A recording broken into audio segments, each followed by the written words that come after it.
Nemanja Starović is the state secretary in Serbia's Ministry of Defense, and he joins us live from Belgrade. Sir, why is the president putting the army on full combat alert? What triggered that? Good afternoon from rainy Belgrade.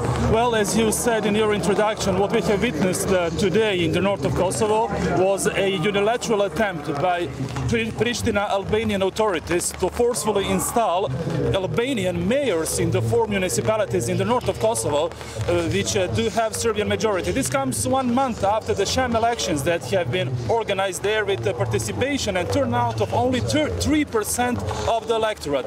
And because of all of that, Serbian population decided to peacefully, non-violently protest today against the installment of those mayors. Unfortunately, Serbian people peacefully protesting were met with a brute force, with hundreds of Albanian police personnel. And I must emphasize that we are speaking about militarized mono-ethnic Albanian police, special units of their police. A dozen of Serbian people have been wounded up so far during the course of the day, and that is the main reason why our President Aleksandar Vučić decided to put all of our armed forces on high alert and to order deployment near the administrative boundary with Kosovo, but within the administrative boundaries of Serbia proper. So where is the army being positioned? What order has it received? I mean, concretely, what does it mean for them to be in full combat readiness?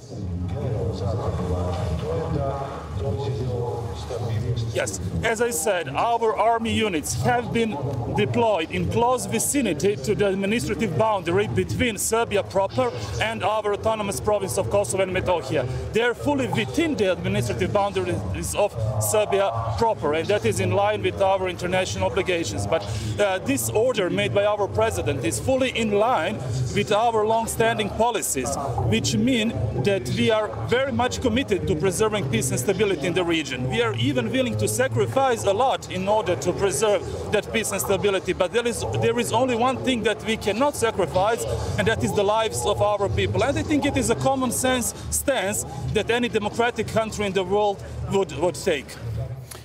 What would trigger a military action by the Serbian army?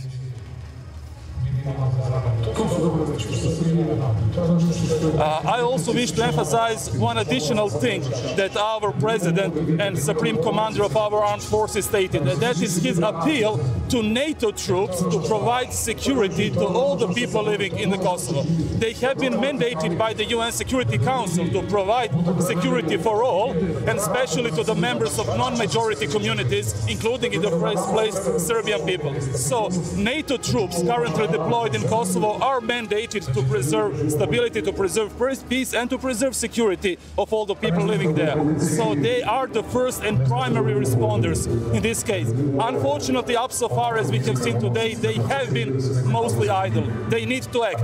But I also wish to emphasize that even the US ambassador to Kosovo, and USA being a patron of sorts to Pristina authorities, have made an appeal to Pristina to stop with their operation. That operation must stop because it is unilateral.